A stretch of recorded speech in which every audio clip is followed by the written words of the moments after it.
Quelque part dans le comté de Lancaster en Pennsylvanie, il y a un parterre de jardin amish qui n'a pas été labouré depuis plus de 40 ans. Aucun motoculteur ne l'a jamais touché. Aucune bouteille d'herbicide chimique n'a jamais été ouverte à proximité. Et pourtant, la terre est si sombre et friable qu'elle ressemble à un gâteau au chocolat tout frais. Les mauvaises herbes, quasiment inexistantes. Pendant ce temps, à près de 500 km à l'est, dans les banlieues et les jardins de tout le pays, des millions de jardiniers se réveillent chaque printemps avec le même crève-cœur. La digitaire est de retour. Les chardons ont refait surface. Les pissenlits ont lancé une nouvelle invasion, malgré tous les traitements, tout l'arrachage, tout l'argent dépensé à la quincaillerie. Chaque belle matinée de printemps qui devrait apporter de la joie entraîne une nouvelle série de flexions, d'agenouillements et de courbatures. Combien de samedis matins ont été perdus dans cette même bataille perdue d'avance ? Le marché mondial des herbicides dépasse désormais 34 milliards de dollars par an, avec une croissance d'environ 5% annuellement. Ce n'est pas une coïncidence, c'est un modèle économique, un modèle bâti non pas sur la résolution définitive du problème des mauvaises herbes, mais sur sa gestion juste suffisante pour que les jardiniers continuent à tendre la main vers les mêmes bouteilles saison après saison. Mais en pays amish, des dizaines de milliers de jardiniers ont discrètement quitté ce cercle vicieux. Ils cultivent une nourriture abondante année après année, sans dépenser un centime en désherbants commerciaux. Leur secret n'est pas exotique. Il n'est pas coûteux, c'est un système si simple que l'industrie moderne du jardinage n'a que très peu de raisons financières de le promouvoir. Ils l'appellent la méthode du non-labour permanent. Et la science qui la soutient désormais provient de certaines des universités agricoles les plus respectées au monde. Voici exactement comment cela fonctionne, et comment tout jardinier amateur peut commencer à l'utiliser dès cette saison. 1. La grande tromperie du labour et la banque de graines cachées. Chaque printemps, le même rituel se déroule dans les jardins partout. Le motoculteur sort de la remise, le moteur tousse avant de démarrer. La terre est retournée jusqu'à ce qu'elle paraisse sombre, aérée et propre. Le jardinier recule, essuie la sueur et admire le parterre vide. Cela ressemble au parfait nouveau départ. Mais les apparences dans ce cas sont dangereusement trompeuses. Ce parterre fraîchement labouré est en réalité la principale raison pour laquelle les mauvaises herbes continuent de gagner. Et c'est une erreur que même les jardiniers expérimentés, des gens qui cultivent depuis 30 ou 40 ans, commettent sans jamais la remettre en question. Des recherches de l'Université d'État du Michigan ont révélé une réalité cachée sous chaque jardin d'Amérique. Les sols agricoles contiennent entre 56 et près de 15 000 graines de mauvaises herbes viables dans un seul pied carré. 15 000. Imaginez un carré de terre pas plus grand qu'une assiette, et représentez-vous 15 000 minuscules graines entassées dedans, toutes en attente.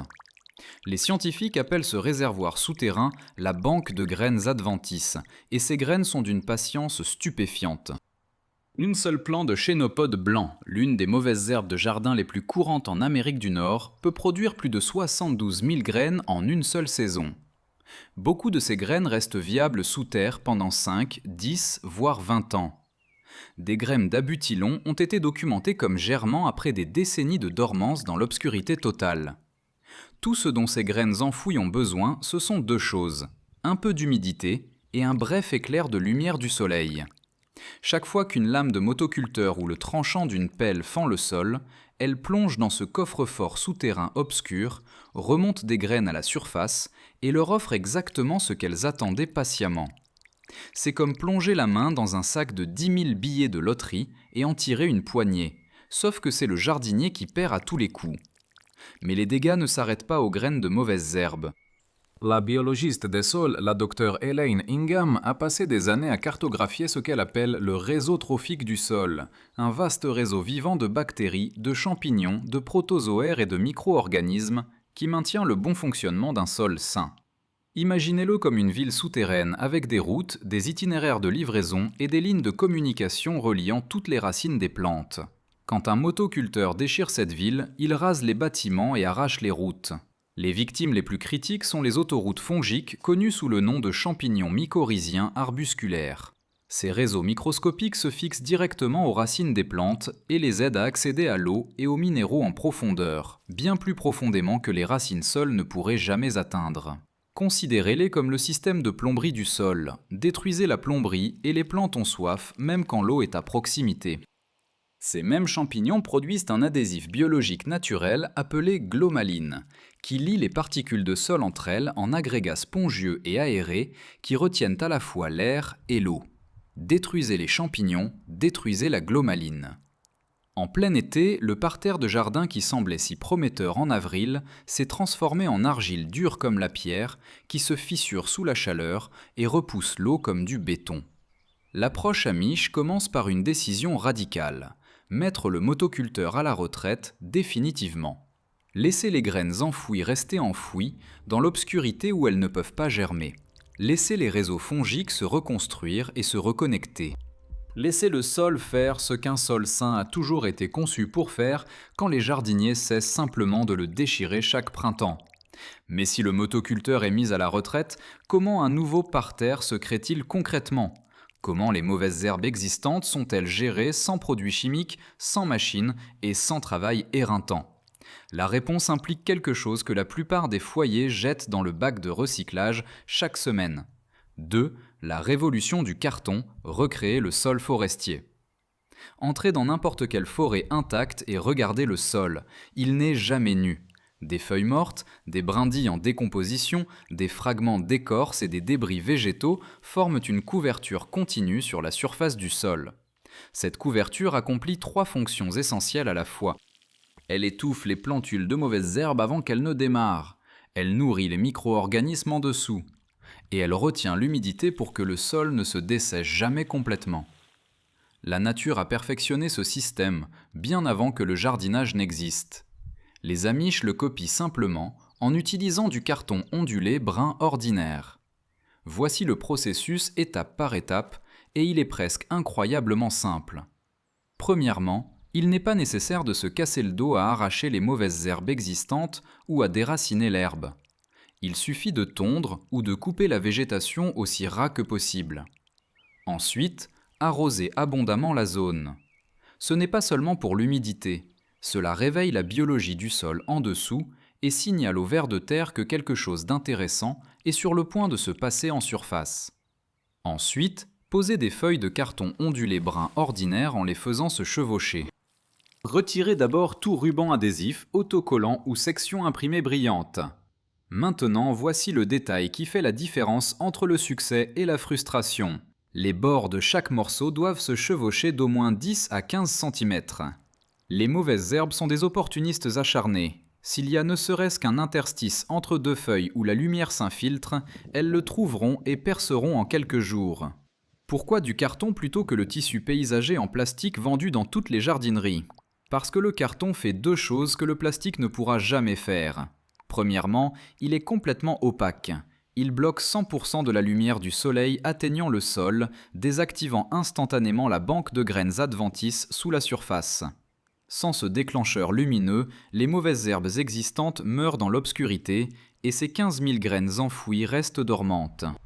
Deuxièmement, et c'est ce qui enthousiasme tant les chercheurs, lorsque le carton repose dans l'obscurité et l'humidité, il devient une source de nourriture irrésistible pour les vers de terre. La cellulose en décomposition les attire à la surface comme une cloche de dîner. Ils creusent des tunnels à travers le sol compacté, l'aérant gratuitement, et laissent derrière eux des turicules, largement reconnus comme l'un des engrais naturels les plus riches en nutriments disponibles. En 4 à 6 mois, le carton se biodégrade complètement, disparaissant dans la terre au moment précis où il n'est plus nécessaire. Le tissu paysager en plastique, en revanche, reste indéfiniment, étouffant lentement la biologie du sol en dessous, et finit par se déchirer en lambeaux qu'il faut arracher à la main. Pour compléter le système, le carton est recouvert de couches organiques. Les Amish ajoutent généralement 5 à 10 cm de compost riche en azote, suivi d'une couche protectrice supérieure de paillis riche en carbone, paille, feuilles d'automne broyées ou copeaux de bois. La pédologue, la docteure Christine Jones, a montré que ce type de couverture organique diversifiée et multicouche protège la biologie du sol aussi bien pendant la sécheresse que lors de fortes pluies, créant une résilience qu'un sol nu ou traité chimiquement ne peut tout simplement pas égaler. Et voici la partie qui surprend la plupart des gens. La plantation n'a pas besoin d'attendre des mois que le carton se décompose. Les plants repiqués peuvent être mis en terre le jour même.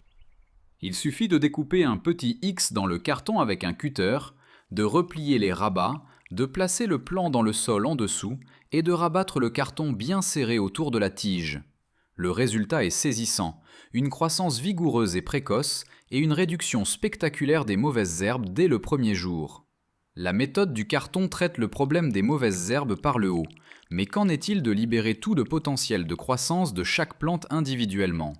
Cela nécessite un examen plus attentif de ce qui se passe à l'intérieur du trou de plantation et d'une erreur que même les jardiniers chevronnés commettent sans s'en rendre compte. 3. L'astuce du trou de plantation pour une croissance imparable. Il y a un plateau frustrant que beaucoup de jardiniers dévoués atteignent sans jamais vraiment le comprendre. L'arrosage est régulier, le compost est généreux. Les plantes ont l'air assez correctes, mais elles refusent de vraiment décoller. Elles restent là, au point mort, saison après saison. Les feuilles sont pâles au lieu d'être d'un vert profond. Les fruits sont petits et rares. Souvent, le coupable est complètement invisible.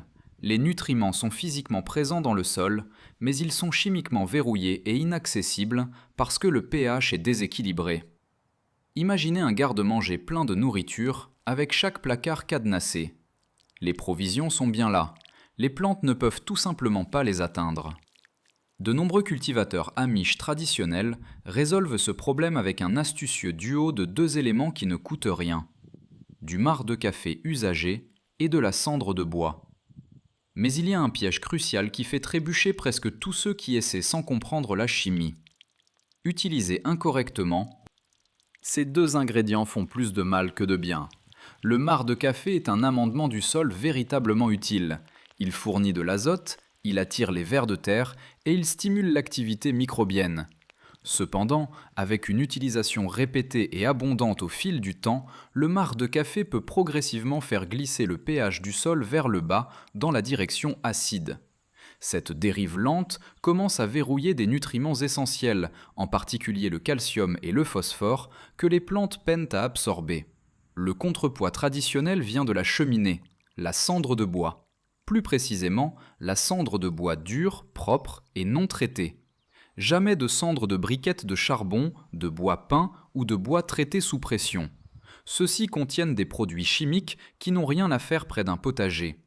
La cendre de bois dur pur est une source concentrée de potassium, de calcium et de magnésium, les minéraux exacts dont les tomates et les poivrons ont besoin pour construire des parois cellulaires solides et produire des fruits lourds et savoureux.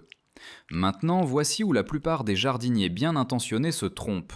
L'instinct évident est de jeter une pelletée de cendre de bois sèche directement dans le trou de plantation à côté du marc de café.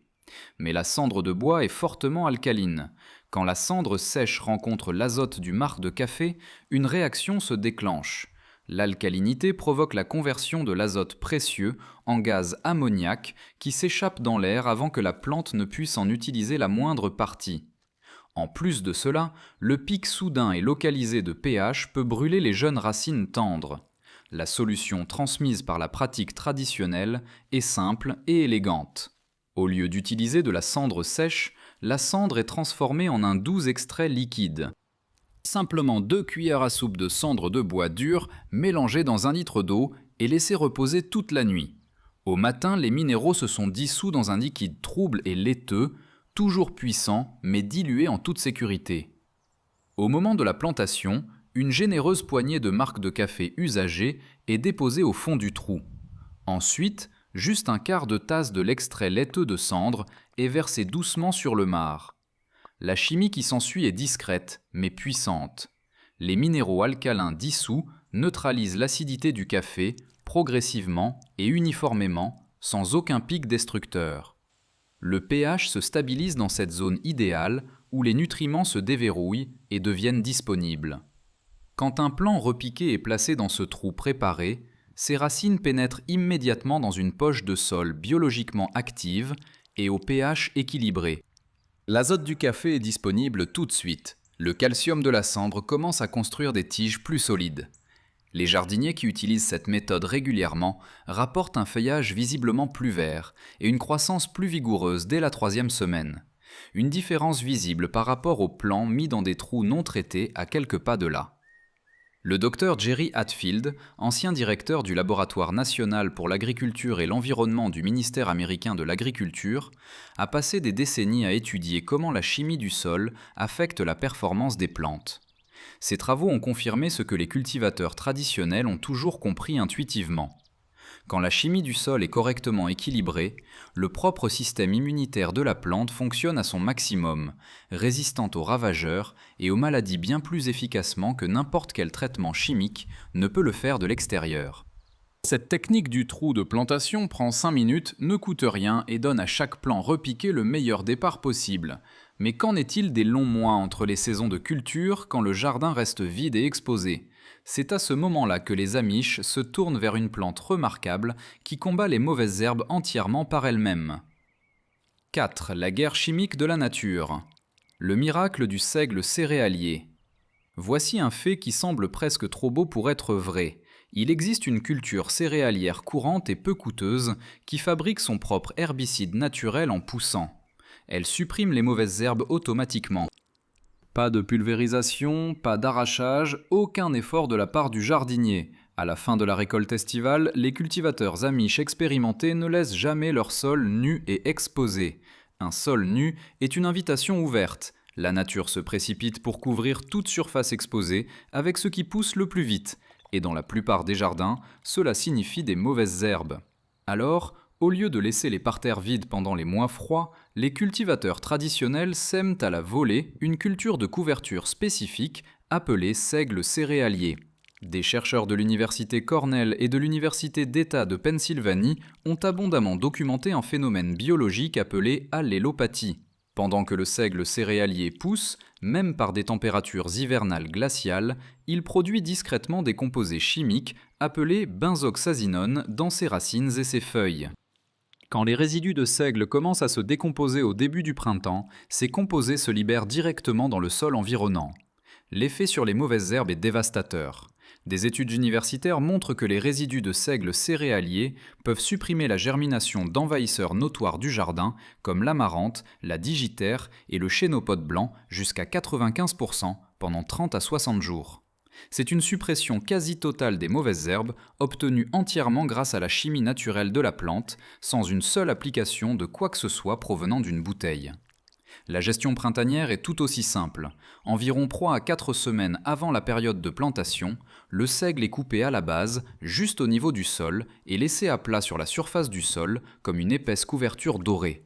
Pas de labour. Les réseaux fongiques en dessous restent intacts. Ce tapis de résidus de seigle remplit alors une triple fonction. Il bloque physiquement la lumière du soleil, empêchant celle-ci d'atteindre les graines de mauvaises herbes. Il conserve jusqu'à 30% de l'humidité du sol en réduisant l'évaporation. Et il continue de libérer sa chimie naturelle anti-mauvaises herbes à mesure qu'il se décompose lentement. Les plants repiqués au printemps passent directement à travers, insérés par de petites ouvertures découpées dans le tapis. Pour les jardiniers amateurs, les semences de seigle céréalier sont largement disponibles dans les magasins de fournitures agricoles et chez les détaillants de semences en ligne, souvent vendus en vrac au kilo pour quelques euros seulement. Un léger semis à la volée sur le parterre au début ou au milieu de l'automne, idéalement 4 à 6 semaines avant le premier gel sévère, est tout ce qu'il faut. Le seigle germe rapidement, pousse tout l'hiver sans aucun arrosage ni entretien, supprime les mauvaises herbes au printemps et nourrit le sol en se décomposant. Un simple semis automnal remplace des mois de désherbage l'année suivante. Le seigle céréalier gère admirablement la vue d'ensemble. Mais qu'en est-il des milliers de minuscules graines de mauvaises herbes qui rôdent encore à la surface du sol, attendant leur chance ? Pour celles-là, les Amish ont encore un tour dans leur sac, et il est presque diaboliquement astucieux. 5. Le faux semis et l'armée nocturne. Cultiver des plantes délicates à partir de graines, carottes, betteraves, laitues, radis, haricots, présente un défi unique. Ces plantes sont minuscules et fragiles dans leurs premiers jours, bien trop petites pour rivaliser avec les mauvaises herbes. Chaque plantule adventice qui germe à côté d'elle vole lumière, eau et nutriments. La réponse amish est une stratégie appelée le faux semis, et elle fonctionne exactement comme un piège soigneusement tendu. Le parterre de jardin est préparé exactement comme si le jour de la plantation était arrivé. Ratissé lisse, arrosé en profondeur, la surface paraissant parfaite et prête. Et puis, rien ne se passe. Aucune graine n'est semée. Le jardinier s'en va et attend simplement. En 1 semaine à 10 jours, quelque chose de prévisible se produit. Des milliers de graines de mauvaises herbes dormantes, reposant près de la surface, détectent l'humidité et la lumière. Elles germent avec empressement, de minuscules fils verts perçant le sol, convaincus que leur moment est enfin arrivé. Et c'est là que le piège se referme. Juste au moment où ces plantules de mauvaises herbes émergent, à peine visibles, pas plus hautes qu'une fraction de centimètre, avec presque aucun système racinaire encore, une binette aiguisée racle légèrement le premier centimètre de sol en surface. 5 minutes de travail superficiel et délicat éliminent toute une génération de mauvaises herbes avant qu'une seule n'ait pu grandir suffisamment pour produire ses propres graines. Le moment est crucial. Attrapez-les quand elles sont fines comme un fil et à peine enracinées, et elles s'enlèvent presque sans effort. Attendez 1 semaine de trop, et elles s'ancrent. L'essentiel est aussi de racler superficiellement. Aller trop profond ne fait que remonter davantage de graines enfouies et relance tout le cycle. Répéter ce processus simple 2 fois avant la plantation peut réduire durablement l'émergence des mauvaises herbes dans ce parterre de 50 à 70% pour le reste de la saison de culture. Les mauvaises herbes ont été invitées à la fête et la porte s'est verrouillée derrière elles. Pour les espaces ouverts entre les cultures hautes comme le maïs, les tomates et les haricots haram, les Amish utilisent une autre couche de défense, un couvre-sol vivant. Le choix le plus courant est le trèfle blanc nain, semé directement entre les rangs une fois que les cultures principales mesurent quelques centimètres de haut et sont suffisamment établies pour ne pas être étouffées. Ce trèfle bas offre 3 avantages à la fois. Il forme un tapis vivant dense qui étouffe physiquement les mauvaises herbes, ne laissant aucun sol nu aux opportunistes pour s'installer. Il capte l'azote libre directement de l'atmosphère grâce à une relation symbiotique avec des bactéries dans les nodules de ses racines, délivrant cet azote directement dans le sol environnant, nourrissant les cultures voisines sans un seul sac d'engrais. Et ces grappes de fleurs blanches attirent les insectes pollinisateurs par centaines tout au long de la saison de culture, augmentant considérablement la nouaison des tomates, courges et poivrons voisins. Mais le bénéfice le plus fascinant se produit peut-être après la tombée de la nuit. Une étude publiée par des chercheurs de l'université Cornell a révélé que les carabes communs, de petits prédateurs nocturnes à carapace dure qui prospèrent à l'abri des cultures de couverture et du paillis de paille, sortent la nuit et consomment jusqu'à 65% des graines de mauvaises herbes reposant à la surface du sol. Pendant que le jardinier dort, une armée silencieuse d'alliés patrouille les rangs du jardin et dévore la prochaine génération de mauvaises herbes avant qu'elle n'ait jamais la chance de germer. Entre le piège du faux semis, le tapis vivant de trèfle et la patrouille nocturne des carabes, même les cultures les plus vulnérables démarrées par semis direct ont une vraie chance de s'en sortir, sans produits chimiques, sans désherbage manuel interminable et sans se réveiller courbaturé le lendemain matin. Il y a quelque chose de discrètement puissant à prendre du recul et à voir tout cela dans son ensemble. Quand le motoculteur est mis à la retraite et que le carton est posé, quand le marc de café et la cendre de bois remplacent les produits achetés en magasin, quand le seigle céréalier et le trèfle et les vers de terre et les carabes sont autorisés à faire le travail qu'ils ont toujours été conçus pour faire, le jardinage cesse d'être une bataille. Il devient quelque chose qui ressemble davantage à un partenariat, une conversation entre le jardinier et la terre où les deux parties se comprennent enfin. Les Amish ont compris cela depuis des générations. Ils observaient, ils écoutaient le sol au lieu de le combattre. Et maintenant, la science moderne confirme leur sagesse avec des données solides provenant d'universités respectées.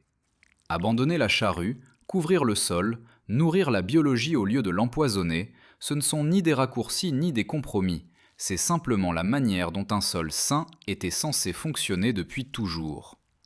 Chaque technique présentée dans cette vidéo partage un point commun. Elle travaille avec la nature plutôt que contre elle, et chacune d'entre elles est gratuite.